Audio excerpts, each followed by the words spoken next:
Kui Putin alustas sissetungi Ukrainasse, arvas ta, et tal on kõik trumbid käes. Ukraina ei saa kunagi ellu jääda ja isegi kui Ukraina vastu hakkab, on Venemaal piisavalt raha ja tööjõudu, et lõpuni minna. Aga ajad on muutunud.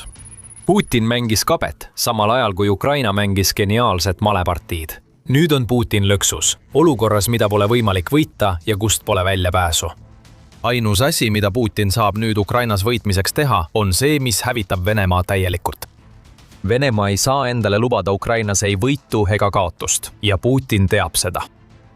Kuna tema armee on Ukrainas purustatud, olles juba kaotanud peaaegu 1,35 miljonit sõdurit ning veelgi rohkem kaotusi on ees ootamas, kuna Venemaa jätkab aeglast ja vaevalist edenemist läbi Ukraina territooriumi. Putin seisab silmitsi otsusega, mida ta kunagi teha ei tahtnud. Mobilisatsioon on silmapiiril. See peab nii olema ja varsti räägime teile miks. See võimalik uus mobilisatsioonilaine on ainus asi, mis hoiab Venemaad Ukrainas edasi tegutsemas, kuna ta kaotab sõdureid rekordkiirusel. Ukraina välisluureteenistus toob kohe esile probleemi, millega Putin silmitsi seisab. Eksperdid rõhutavad, et venelaste massiline lahkumine majandusest tööjõupuuduse tingimustes halvendab olukorda Venemaal veelgi, ütleb Ukraina sõjaväeluure. Ja see ongi Putini jaoks suur probleem. Mobilisatsioon tähendab, et Venemaalt võetakse ära tööjõud, mida on vaja riigi toimimiseks, samas kui Putinil oleks piisavalt liha, mida Ukrainas lihaveskisse saata. Putin on nüüd ummikus. Kas ta sandistab oma riigi, et jätkata sõda, või laseb ta Vene armeel aeglaselt hääbuda Ukraina droonide põrgu tule all, mis iga päev nende pihta vallandatakse? Igal juhul kaotab Putin ja mobilisatsioon saab selle kõige katalüsaatoriks. United24 Media teatel on Ukraina luure rõhutanud, et Venemaa majandus on juba majanduslanguse varajases faasis, kuna stagnatsioon ja aeglustuva tegevuse kombinatsioon viib Venemaa tootmise aeglase seiskumiseni. Ukraina ei valeta. Kõik majandusnäitajad viitavad sellele, et Venemaa liigub rahaliselt allamäge ja just Putin ise on see, kes oma riigi sinna põhja laskis. Raod on juba ilmumas. 8. mai raportis märkis Euronews, et 20 sanktsioonivooru Venemaa vastu on oma mõju avaldanud. Jaanuarist märtsini kahanes Venemaa majandus Venemaa enda majandusarengu ministeeriumi andmetel 0,3%. See tulemus tähistab esimest majanduslangust Venemaal alates 2023 aastast ning see toimub ajal, mil inflatsioon on 6%. Intressimäärad on tohutud, umbes 15% ja Kreml ägab avaliku eelarve puudujäägi all, mis on tõusnud 60 miljardi dollarini. See puudujääk kasvab veelgi, kui Putin jätkab oma sõda. Isegi Venemaa juht on probleeme tunnistanud, kuigi ta tegi kõige putinlikumat asja ega võtnud mingit vastutust. Kõik, mida ta teha suutis, oli kutsuda oma lähikondlased üles andma talle põhjuseid, miks makromajanduslike näitajate areng ei vasta praegu ootustele. Sellele küsimusele vaatab sulle igal hommikul peeglist vastu vastus Putin. Eeldades, et sul on oma maa-alustes punkrites peeglid olemas. Need on kõik sümptomid sellest, et palju rohkem on veel ees, eriti kui Putin viib oma plaani ellu ja mobiliseerib Venemaa jätkama võitlust Ukrainas. Vaid paar kuud enne nende andmete avalikustamist väitis ajakiri The Economist, et Venemaa oli juba sisenenud niinimetatud surmatsooni. Vene majandus ei pruugi küll täielikult kokku kukkuda, väitis väljaanne, kuid see ei taastu enam kunagi. See ongi surmatsoon, millele ajakiri The Economist viitab ja mis on võrreldav 8000 meetri kõrgusega, mis võib mägironija keha hävitada. Sellel kõrgusel kulutab inimkeha end kiiremini, kui ta suudab taastuda. Just seal ongi Venemaa praegu, lõputus sõjatoodangu tsüklis, mille Vladimir Putin on käskinud käivitada. Praegu hoiab Vene majandus end vaevu koos, samal ajal kui Vladimir Putin annab käske, mis viivad selleni, et igasugune tulevikupotentsiaal hävitatakse. Ekspordid on langenud, tootmine on kokku kukkunud. Vladimir Putin saab maksustada Venemaa vaevlevat ettevõtlust ja rahvast vaid teatud piirini, kuna talle ei õnnestu täita riigieelarves enda tekitatud auke. Venemaa on selle kõik iseendale põhjustanud ning nüüd ähvardav mobilisatsioon võib olla surmakell, mis sümboliseerib, et Venemaa ei taastu enam kunagi.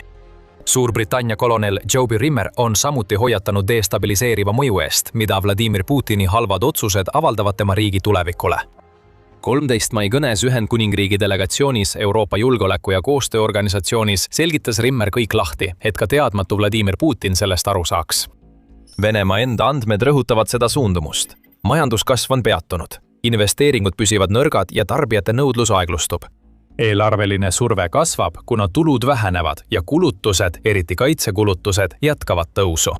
Isegi seal, kus toorainetulud pakuvad ajutist leevendust, ei lahenda need sõjast juhitud majandusmudeli sügavamaid struktuurseid tasakaalustamatusi, mis hakkab oma piiridele jõudma, ütles Rimmer. Putin ei kuula. Ta ei saa.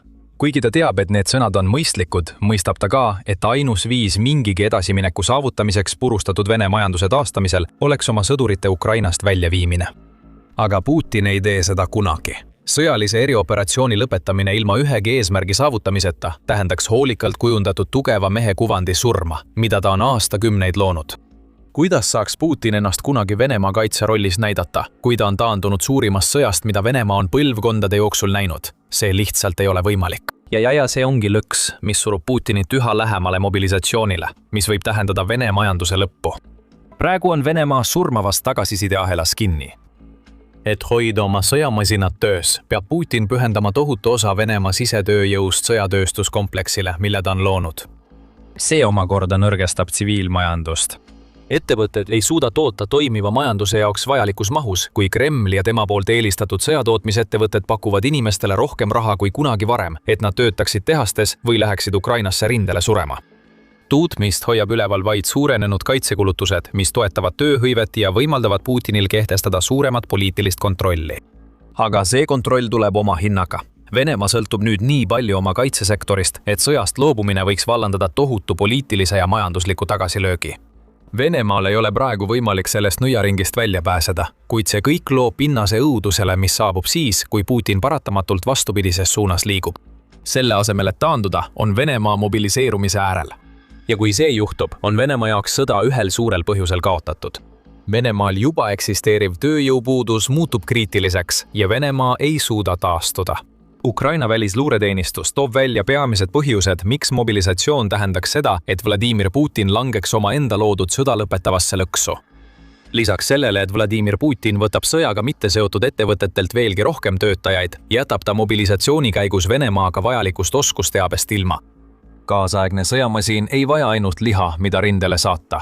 See vajab oskuslikku personali, kes vastutab kõige eest, mis toimub sõjamasina kulisside taga. Tehnikud, kes hooldavad süsteeme, side- ja elektroonilise sõjapidamise seadmeid, kutsutakse rindele, et nad teeksid seal oma tööd. Nad saavad endiselt oma tööd teha, kuid nüüd teevad nad seda väljaspool Venemaad, okupeeritud aladel, kus Ukraina on oma rünnakuid intensiivistanud. Aprillis oli rünnakute arv sisuliselt kahekordne võrreldes märtsiga ning see kasvab jätkuvalt. Venemaal on neil oskustega inimestel minimaalne risk, kuid Ukrainas piisab ühest droonist, et Venemaa kaotaks veel ühe andeka töötaja, kes ei tule enam kunagi tagasi ja mis sama oluline, ei saa oma teadmisi järgmisele põlvkonnale edasi anda. Ja konks on selles, et Venemaa teab juba, et tal on tööjõupuudus. Aprilli keskpaigas hoiatas Venemaa keskpanga juht Elvira Nabjulina, et Venemaa seisab silmitsi tööjõupuudusega esimest korda oma kaasaegses ajaloos, mis toimub ajal, kui riigi majandus üle kuumeneb. Ta tõi näiteks Venemaa ajalooliselt madala 2% suuruse töötuse määra, mis ei ole nii hea asi, nagu see paistab. See tähendab tegelikult seda, et Venemaa ettevõtetel ei ole piisavalt suurt tööjõuvalikut, kus töötajaid leida, mis sunnib palku tõstma ja omakorda suurendab tootmiskulusid. Need märkused tehti pärast seda, kui Venemaa majandus kahanes 2026 aasta 2 esimese kuu jooksul 1,8% ning need on sisuliselt hoiatus Putinile, ära mobiliseeri, muidu on see Venemaa hukatus. Aga nüüd läheb asi tõsiseks. Tuleb küsida, kas Venemaa mobiliseerib? Enne kui sellele vastame, on The Military Show'l palju rohkem sellist sisu. Kui saad kanalilt väärtuslikku infot, siis kindlasti telli, et ükski video ei jääks vahele. Niisiis, kas Venemaa mobiliseerib? See on juba hakanud selle suunas liikuma ja kõik märgid on olemas. Sügaval Venemaa Riazani oblastis tunneb piirkonna kuberner Pavel Malkov survet Putini lõputu vajaduse tõttu uute sõdurite järele. Ta on õierastanud korralduse, mis sunnib Riazanis tegutsevaid ettevõtteid tuvastama võimalikke sõjaväeteenistuseks sobivaid kandidaate, kes on nende juures tööl. Ettevõtted, kus töötab 150–300 inimest, peavad määrama 2 isikut, kes saadetakse Ukrainasse teenima. Need ettevõtted, kus töötab 300–500 inimest, peavad välja pakkuma 3 inimest. Ja kõik ettevõtted, kus töötab üle 500 inimese, peavad esitama 5 töötaja andmed. Siin pole mingit muud võimalust. See on varjatud mobilisatsioon. Ja kuigi Riazan võib olla esimene, on tõenäoline, et näeme ka paljusid teisi Venemaa piirkondi allkirjastamas sarnaseid korraldusi, kuna Putin nõuab rohkem kahuriliha.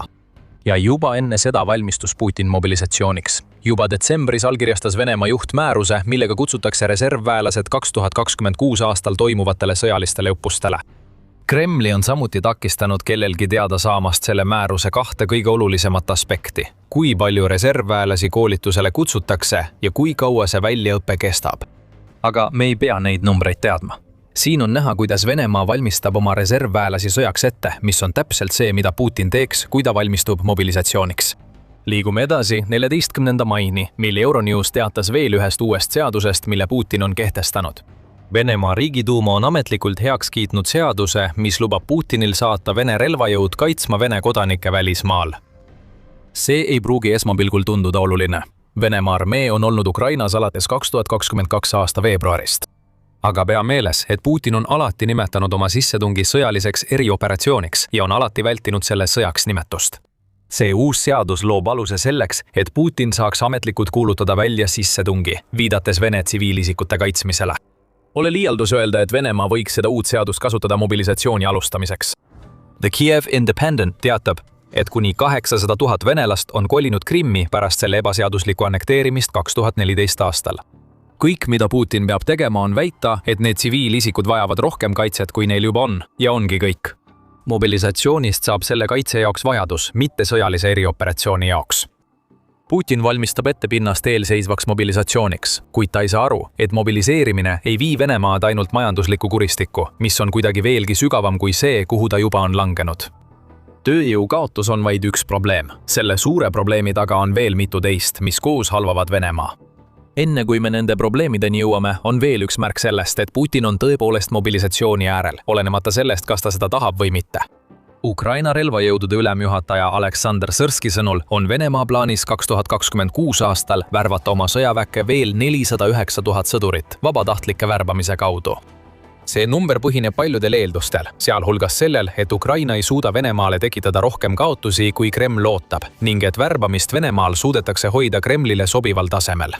Kumbki neist eeldustest ei näi praegu Vladimir Putini jaoks toimivat. United 24 meedia andmetel kaotas Venemaa 2026 aasta esimese 4 kuu jooksul umbes 130 000 sõdurit. Kui need arvud jäävad stabiilseks, tähendaks see aastast kaotust 390 000 sõdurit, mida Venemaa värbamiskava suudab enam kui katta. Aga see ongi probleem. Praegu ei ole Venemaa jaoks midagi stabiilset toimumas. Kui Putin uuendab oma pealetungi Ukraina idaosas osana oma takerdunud kevadrünnakust, kasvavad Venemaa kaotused. Märtsis ja aprillis kaotas Venemaa mõlemal kuul üle 35 000 sõduri, mis teeb kokku 70 000 juba sel aastal registreeritud, 130 000-st. Kui Ukraina suudab seda tempot hoida ülejäänud 2026 aasta jooksul, tähendab see 10 kuuga 350 000 sõduri kaotust, millele lisandub jaanuaris ja veebruaris kaotatud 60 000, kokku 410 000 kaotust. See on kõrgem kui Venemaa värbamiskvoot. Ja see eeldab, et igakuised kaotused ei tõuse suvel, kui Venemaa jõuab tippu rünnakute arvus, mida ta Ukraina vastu korraldab. See üksi oleks Venemaa jaoks tööjõu osas juba piisavalt halb, kuid on veel üks probleem. 409 000 uut värvatud 2026 aastal on vaid eesmärk. Kremli võib selle eesmärgi seada, kuid see ei tähenda, et Venemaa selle saavutab. Ja Venemaa Julgeolekunõukogu aseesimehe Dmitri Medvedevi sõnul pole Venemaa sugugi lähedal nendele numbritele, mida on vaja saavutada. Märtsi lõpus ütles Medvedev, et Venemaa värbab umbes 27 000 sõdurit kuus. Kui korrutada see 12 kuuga, saab tulemuseks 324 000 värvatut, mis on 85 000 võrra vähem, kui Venemaa soovib.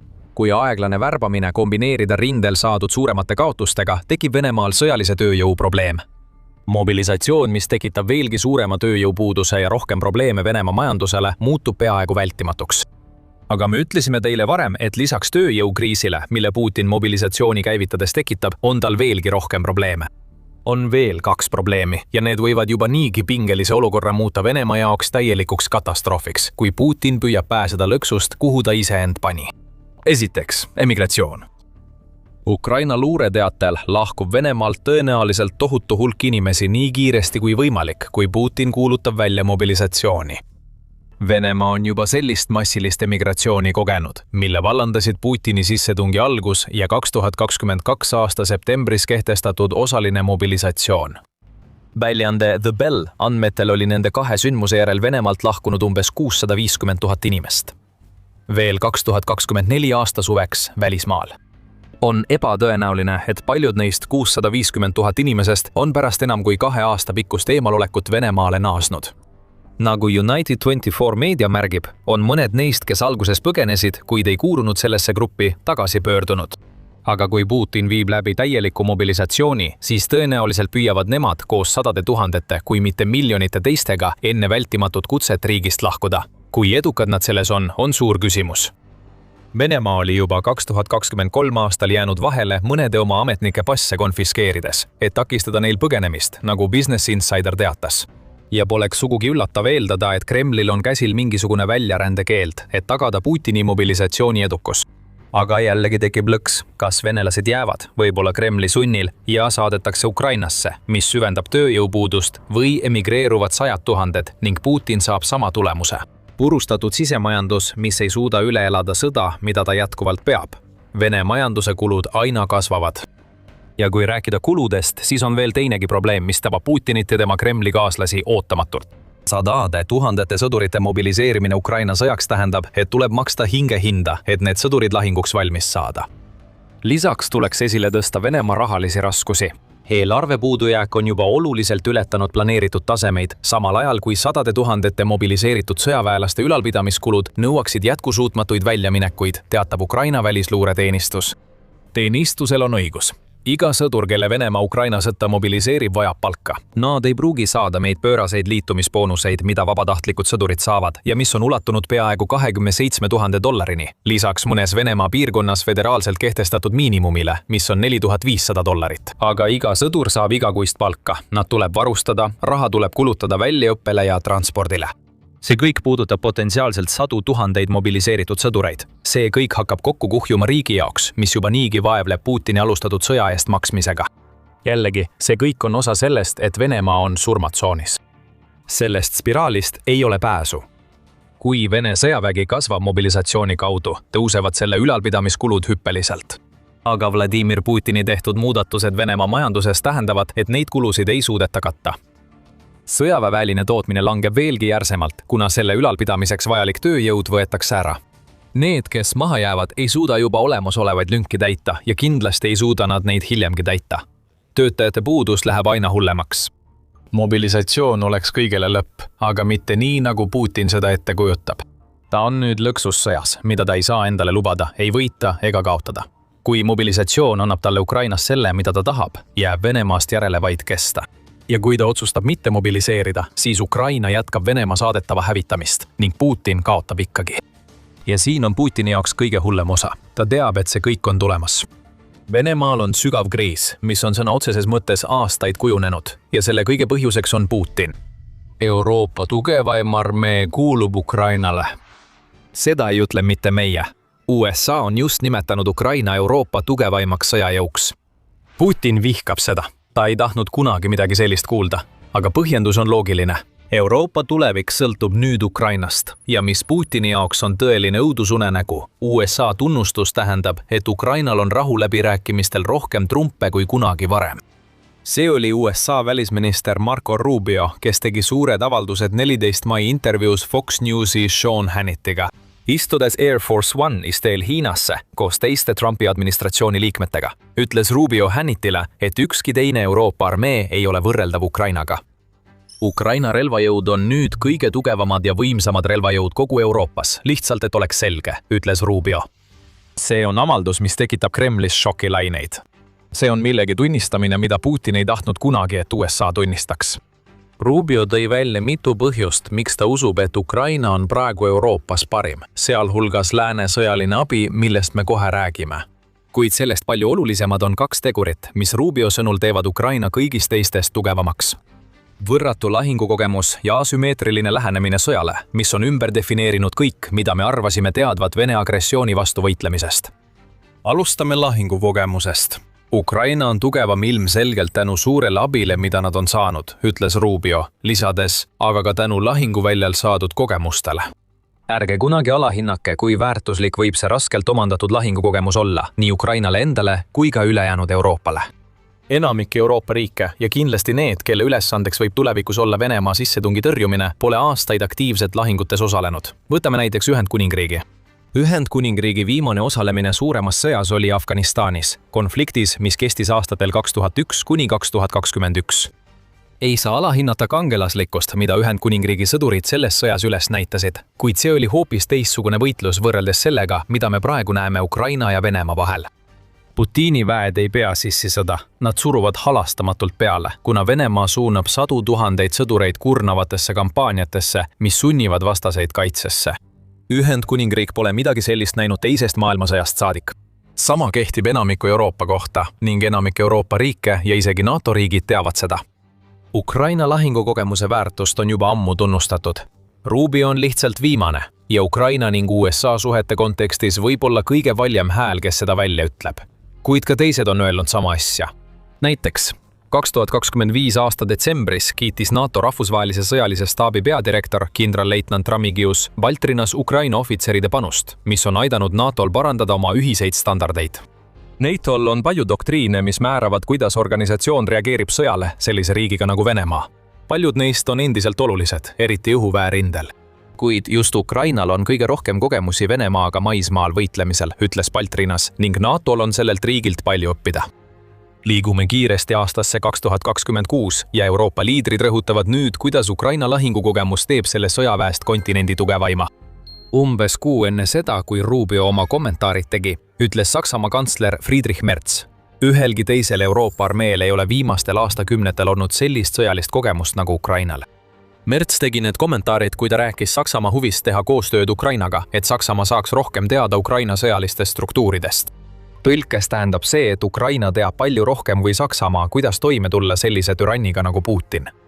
25. aprillil ütles Tšehhi sõjaväeanalüütik kolonel Otakar Foltin UKR Informile, et Ukraina positsiooni kui Euroopa parimat ei saa enam eitada. Meil on juba olemas Euroopa armee ja see Euroopa armee kannab nime Ukraina relvajõud, ütles kolonel. Pidage seda Euroopa armee mainimist meeles, sest me tuleme selle juurde tagasi.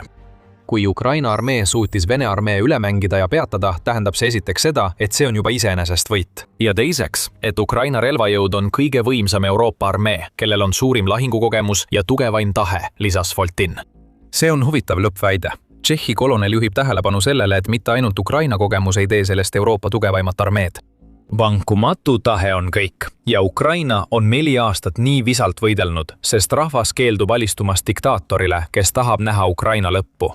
Konsensus on saavutatud. Lahingukogemus on Ukraina tugevuse tuumaks. Ukraina president Volodõmõr Zelenski arvab, et kõik need seisukohad on kujunenud pika aja jooksul.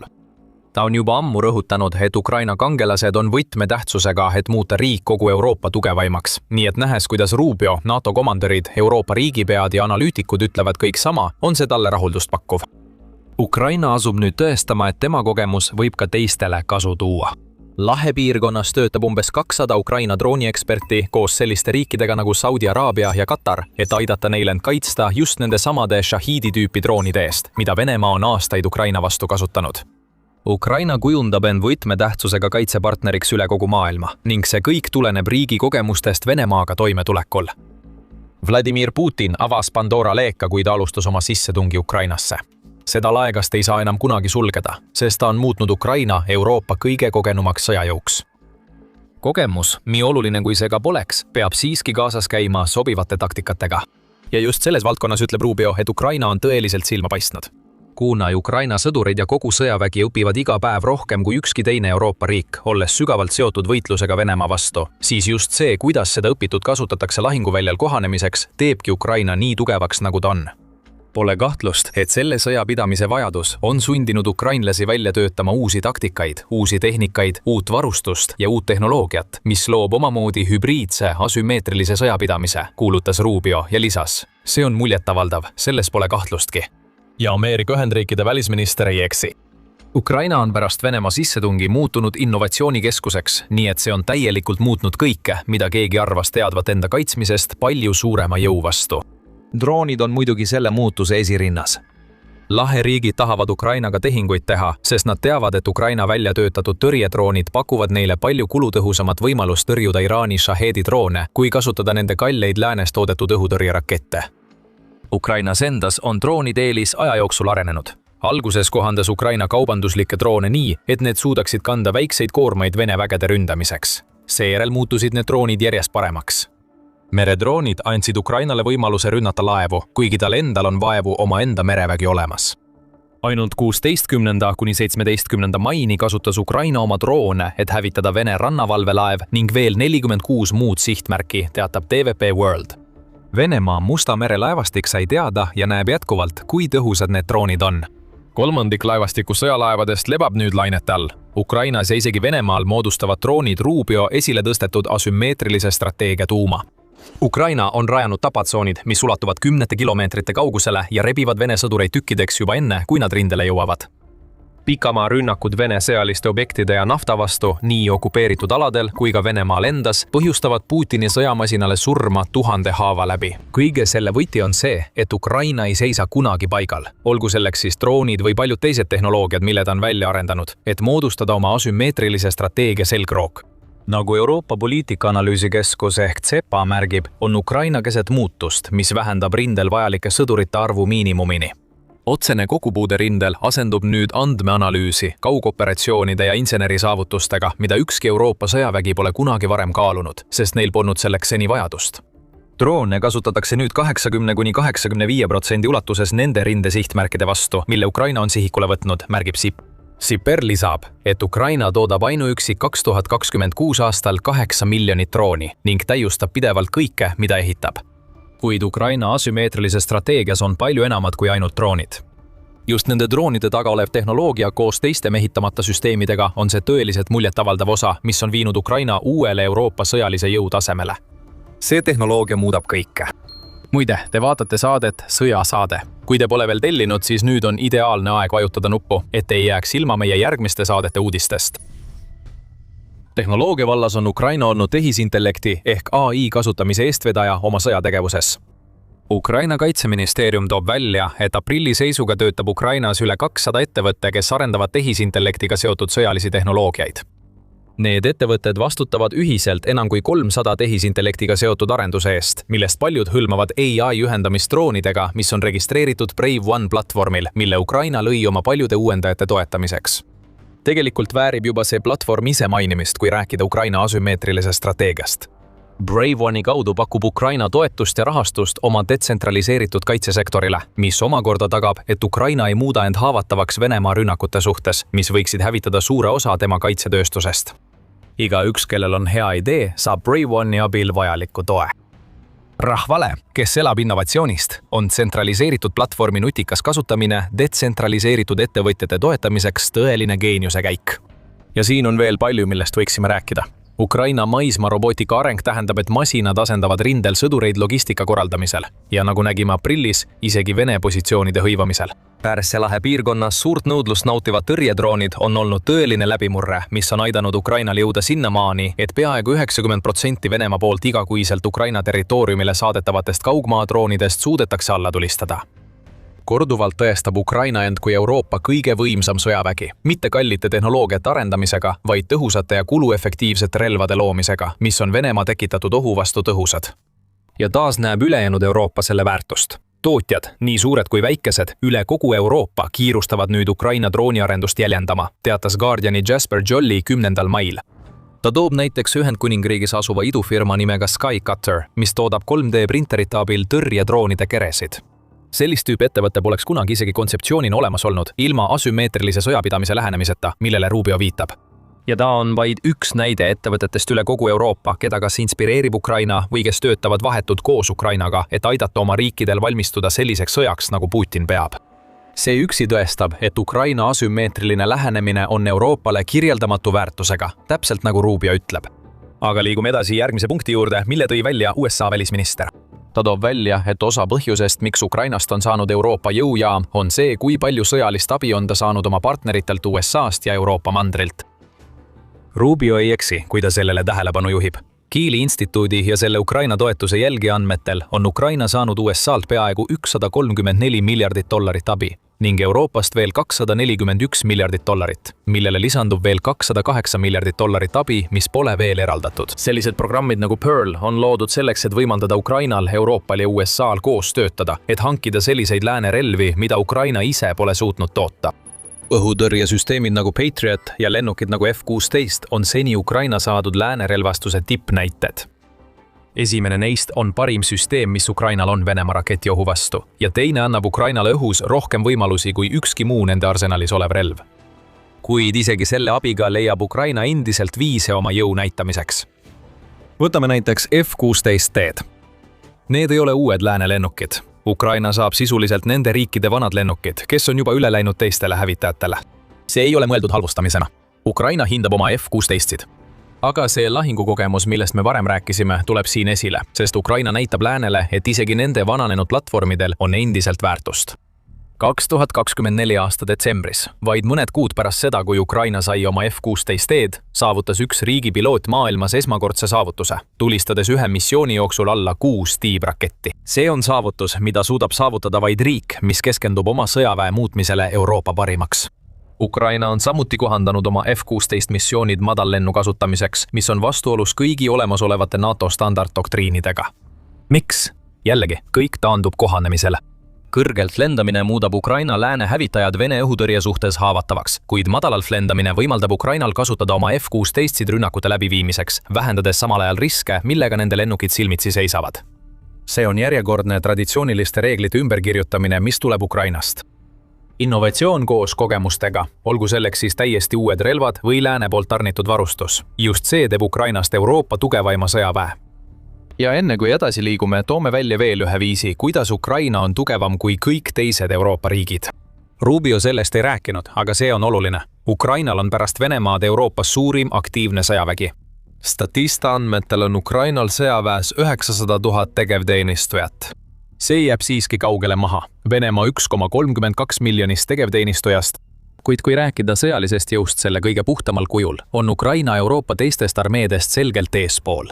Suurus lööb, kui tegemist on Venemaaga, isegi kui riik on loonud asümmeetrilised taktikad, mis võimaldavad tal pidada veelgi raskemat lahingut kui pelgalt inimjõule toetudes.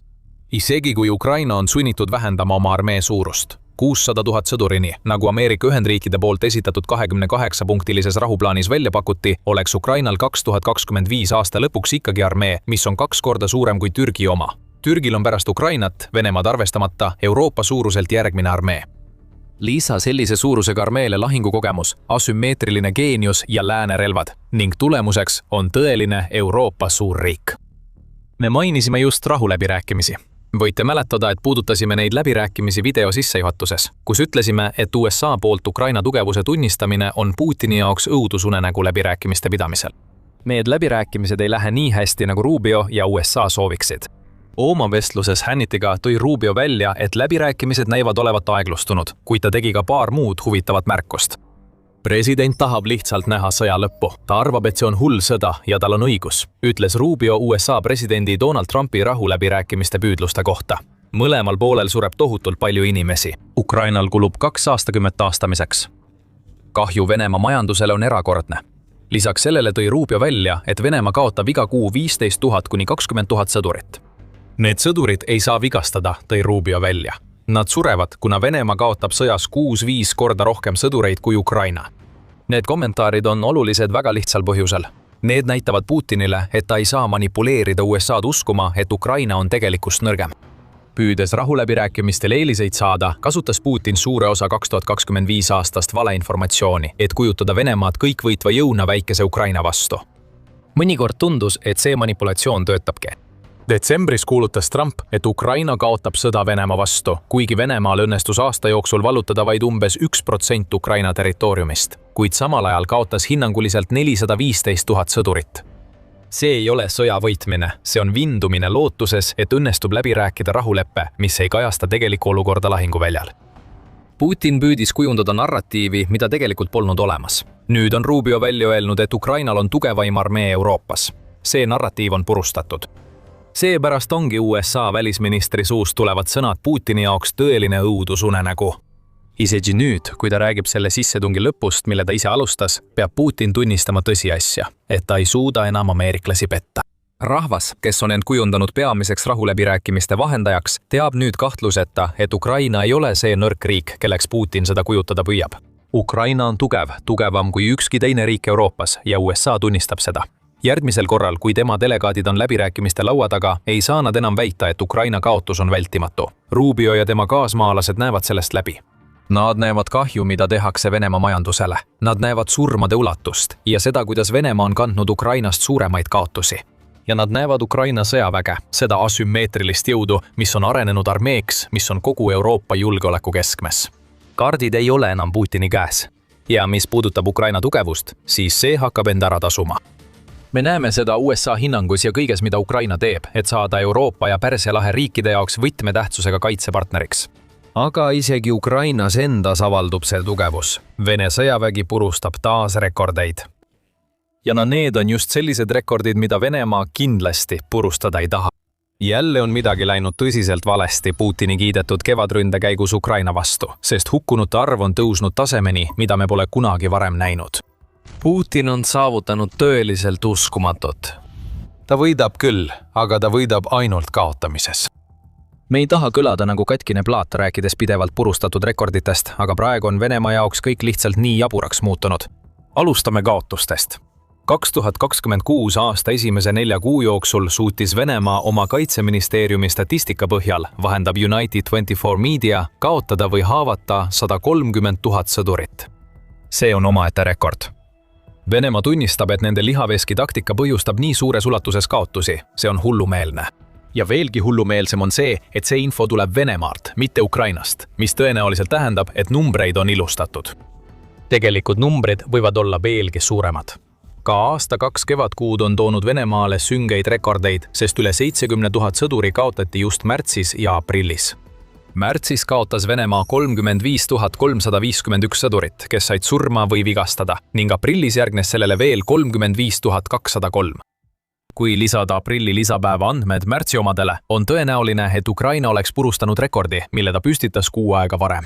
Ja kui see tempo jätkub, on Venemaa teel kaotama rohkem kui 100 000 oma sõdurit juba ainuüksi kevade esimese 3 kuu jooksul.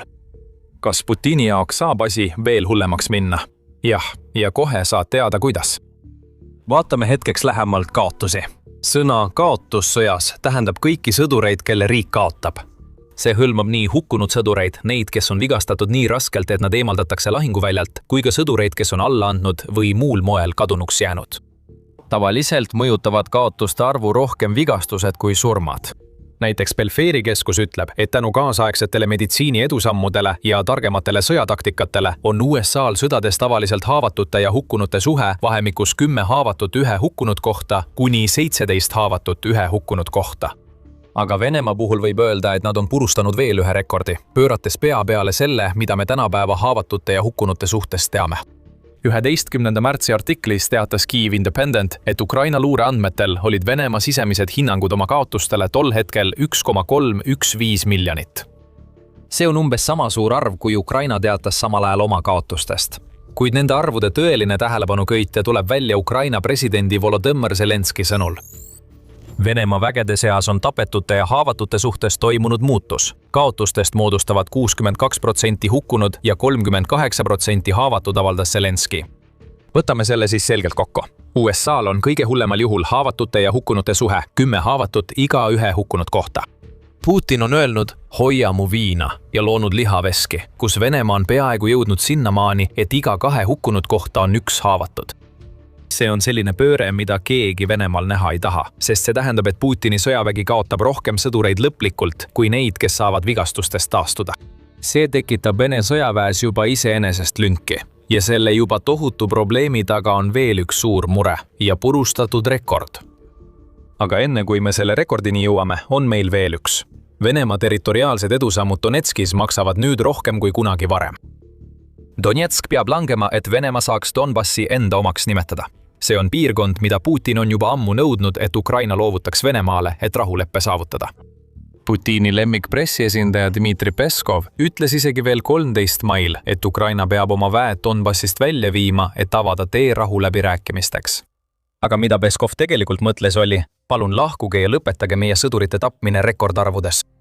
United24 Media andmetel on Venemaa jõudnud punkti, kus ta ohverdab rohkem sõdureid väiksema territooriumi nimel kui kunagi varem.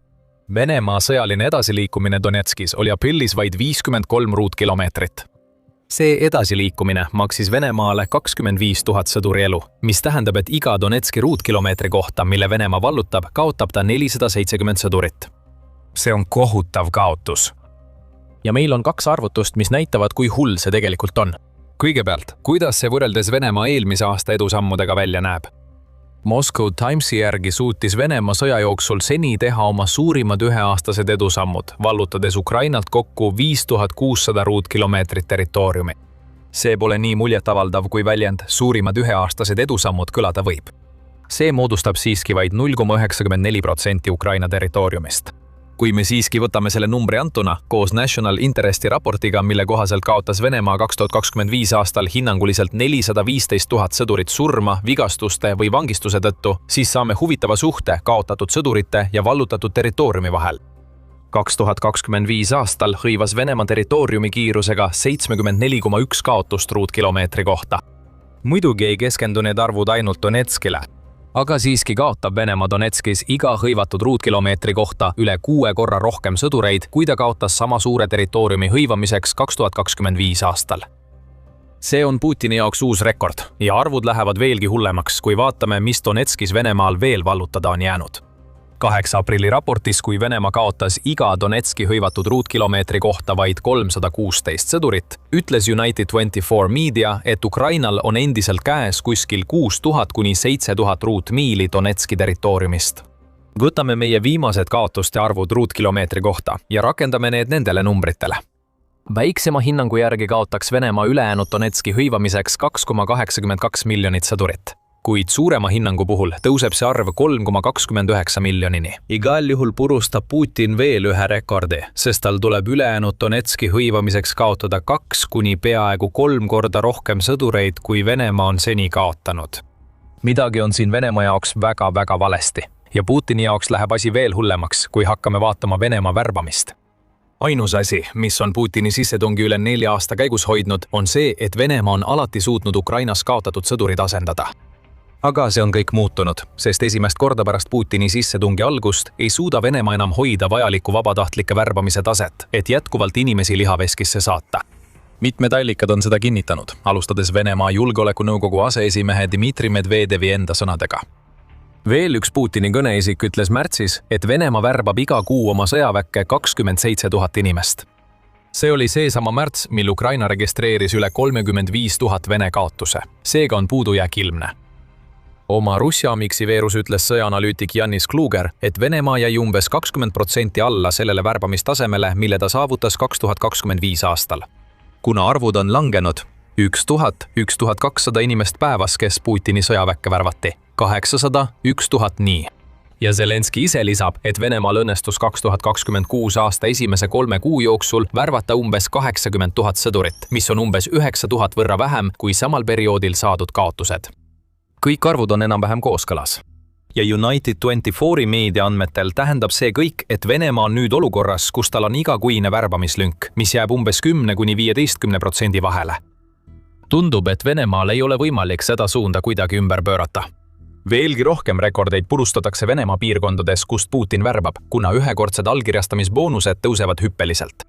Spiegel International teatab, et mõnes Peterburi piirkonnas on need ühekordsed boonused tõusnud koguni $58 500.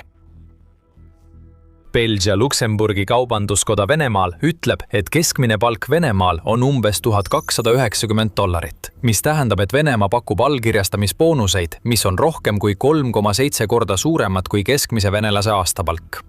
See ei tööta ikka veel. Värbamist tehakse, kuna kaotused kasvavad ja oma haavatute ning hukkunute suhte tõttu ei saa Venemaa isegi loota sellele, et saada varem vigastatud sõdurid uuesti rindele, et puudujääki korvata. Liiga paljud neist on surnud Ukraina põldudel ja linnades. Ja Ukraina tahab muuta selle Venemaa jaoks veelgi hullemaks. Oleme varem rääkinud Ukraina kaitseministri Mihhailo Fedorovi avaldatud eesmärgist põhjustada Venemaale 50 000 kaotust kuus. Ukraina ei ole veel selle eesmärgini jõudnud. Meil on kuus vaja tekitada veel umbes 15 000 kaotust. Siiski on kevadine pealetung nüüd alanud ja kuna ilm Ukrainas paraneb, on tõenäoline, et Venemaa rünnakute ulatus ja maht kasvavad. See on just selline rekord, mida Putin tahaks näha. Aga kui Ukraina on meile 2026 aasta esimestel kuudel midagi näidanud, siis seda, et nende kaitsejõud suudavad tekitada kaotusi ulatuses, mida me pole kunagi varem näinud. Veel rohkem Vene rünnakuid tähendab lihtsalt rohkem selliseid rekordeid, mida Putin ei taha, et purustataks. Ja kui Ukraina suudab saavutada Fjodorovi seatud 50 000 eesmärgi, siis sellest piisab lõpuks, et muuta Putini kurnamissõda võimatuks jätkata, ilma et Venemaa president oleks sunnitud kasutama drastilisi meetmeid, nagu mobilisatsioon. Rekordid muudkui purunevad Putini jaoks üksteise järel. Hakkab tunduma, et peame Guinnessile helistama ja paluma neil teha eraldi rekordiraamat, mis kajastab ainult Venemaa katastroofilisi läbikukkumisi Ukraina. 2026 on Venemaa jaoks seni olnud täielik katastroof. Kevad on olnud eriti halb. Ja kohe avaldame, kui halvasti kevad Venemaa jaoks kulgeb. Samuti 2 peamist põhjust, miks Putini 2026 aasta plaanid on nii kaootiliselt kokku varisenud. Aga enne kui me seda teeme, tahame teile meelde tuletada, et te vaatate saadet Sõjasaade. Sellist sisu on veel palju tulemas, nii et kui see kanal teile väärtust pakub, vajutage tellimisnuppu. Mida tähendab Venemaa masendav kevad tegelikult Putini jaoks? Kõik need purustatud rekordid on piisavad, et teda kogu maailma ees häbistada. Aga see, mida ta praegu juhib, on kõige hullem periood, mida Venemaa on Ukrainas kogenud alates 2023 aastast. Ja see on veelgi hullem, arvestades, et 2025 aastal tundus, et Venemaa hakkab aeglaselt ülekaalu saavutama. Tasub meeles pidada, et 2023 aasta oli ka see aasta, mil Ukraina alustas oma vastupealetungi Venemaa vastu. Kuigi see vastupealetung ebaõnnestus lõpuks Ukraina seatud operatiivsete eesmärkide saavutamisel, suutis Ukraina siiski saavutada territooriumi netovõidu, vähemalt 1 või 2 jooksul. Kui seda vastupealetungi poleks olnud, oleks 2026 aasta esimesed kuud ametlikult kõige halvemad, mida Venemaa on kogu oma sissetungi jooksul kogenud. Räägime korraks territooriumist. Ukraina on muutnud olukorra Venemaa jaoks veelgi hullemaks vasturünnakuga lõunas, mille eesmärk on rikkuda Putini plaanid Donetski suhtes.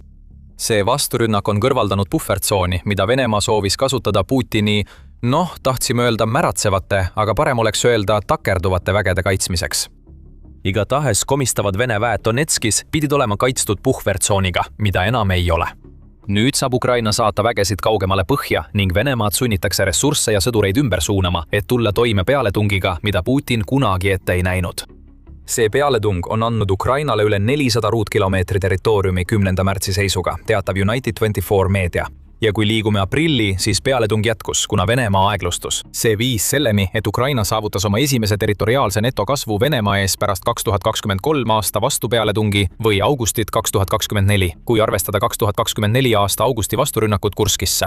Igal juhul on see järjekordne rekord, mida Putin ei tahtnud.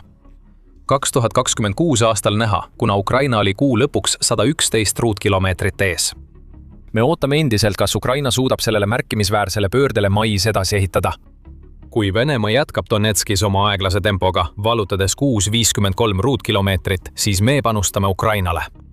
Ja et Putinit veel natuke lüüa, kui ta juba maas on, ütles Sõjauuringute Instituut oma 10. mai hinnangus Venemaa lahinguvälja edenemisele, et Venemaa ei ole viimase aasta jooksul saavutanud mingitki märkimisväärset operatiivset edu. Isegi Pokrovski vallutamine, mida kunagi peeti võimalikuks surmavaks löögiks Ukrainale, ei tähenda enam eriti midagi, sest Venemaal kulus linna vallutamiseks nii kaua aega, et Ukraina suutis oma logistikat kohandada ja muuta Donetski kindlusvööndi selleks surmalõksuks, mida me täna näeme. Putin peaks pead kratsima ja mõtlema, miks see kõik toimub. Isegi kui ta seda ei tee, on vastused otse tema ees. Kõik taandub massilisele droonikasutusele. FPV droonid on peamised surmatoojad Venemaa sõduritele. United24 meedia väidab, et need droonid põhjustavad nüüd umbes 90% Venemaa kaotustest rindel ning Ukraina on nende droonidega täielikult küllastanud juba niigi surmavad tapmisalad, mis olid loodud rindejoone ette ja taha. Ukraina kavandas seda kõike juba ammu ette. 2026 aasta alguses teatas Euromaidan Press, et Ukraina plaanib aasta jooksul ehitada umbes 7 miljonit drooni. Kuule, vaata seda, järjekordne rekord. Kuigi seekord on see positiivne. See on ka Ukraina rekord, mis ajab Putini veel rohkem punastama. Kuid nii olulised kui Ukraina FPV-droonid ka poleks, kõiges selles, mida need Vene kaotuste tekitamisel saavutavad, on selle etenduse tõelised, kuid seni alahinnatud ja üha olulisemad tähed hoopis keskmaa-droonid, mille Ukraina on välja arendanud. Need droonid annavad Ukrainale võimekuse, mida tal oli eelnevate aastate jooksul sõjas Venemaaga vaid piiratud koguses. Võime rünnata Vene lähitagalat praktiliselt oma äranägemise järgi. See kontseptsioon ei ole Ukraina jaoks sugugi uus, kuigi tema rünnakud okupeeritud aladel põhinesid varem suures osas lääne päritolu-süsteemidel, nagu HIMARS-i mitmikraketiheitja, samuti hävituslennukite õhurünnakutel, kus sihtmärkide pihta lasti juhitavaid pomme ja rakette rindejoone taha. Uue põlvkonna keskmaa droonide kasutuselevõtt on Ukrainale toonud tohutu muutuse, sest need võimaldavad hävitada Vene logistikasõlmi, juhtimispunkte ja palju muud infrastruktuuri, mis toetab Putini vägesid rindel. Matemaatika on siin väga lihtne. Venemaa ilma oma tagalata tähendab rindel rekordilisi kaotusi. Suur erinevus, mille Ukraina keskmaa droonid toovad, seisneb selles, et need võimaldavad Ukrainal kulutõhusalt rünnata Venemaad 20–200 kilomeetri kaugusel rindest. FPV droonid ei suuda nii kaugele lennata ning kallimad kaugmaadroonid sobivad paremini sihtmärkide ründamiseks Venemaa sees. Zelenski tunnistab nende keskmaa rünnakute otsustavat rolli. Ta on juba nimetanud neid Ukraina jaoks peamiseks prioriteediks ning see prioriteet on toonud kaasa järjekordse rekordi purunemise. Zelenski avaldas 5. mail, et aprillis kahekordistas Ukraina nende rünnakute arvu võrreldes märtsiga ning neljakordistas selle võrreldes veebruariga. Siin on selgelt näha, et uut tüüpi kampaania laieneb, nii et mais tasub oodata veel keskmaa rünnakute rekordite purustamist. Kõiges selles näeme tõelist rekordi purustava edu vastandust.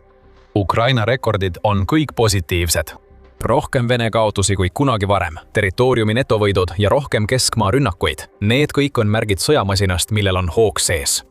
Aga Venemaa rekordite seas pole ühtegi, mis oleks Putini jaoks hea. Venemaa kaotab sõdureid rekordiliselt palju, värbab rekordiliselt vähe ja ausalt öeldes ei suuda kevadründe käigus midagi saavutada. Putin on kaotamises võidukas. Ta on seda teinud oma sõja algusest peale, kuid nüüd näitavad numbrid selgelt, et Vene armee on tõsises languses. See kõik on väga alandav Vene juhile, kes peab end üheks suureks sõjaliseks strateegiks. Kuid me oleme vaid põgusalt puudutanud seda, kui ulatuslikud on olnud mõned Venemaa viimaste kuude piinlikud tagasilöögid. On veel palju, mida teada saada ja asi on jõudmas sinnamaani, et on raske vaadata, kui halvasti Venemaal läheb. Aga sa peaksid ikkagi vaatama ning seda saad teha meie videot vaadates, kus uurime põhjalikult Putini alandusi aastal 2026. Ja kui sulle see video meeldis, siis kindlasti telli meie sõjasaade, et näha rohkem meie kajastusi Venemaa komistamisest aastal 2026. Ja nagu alati, aitäh vaatamast!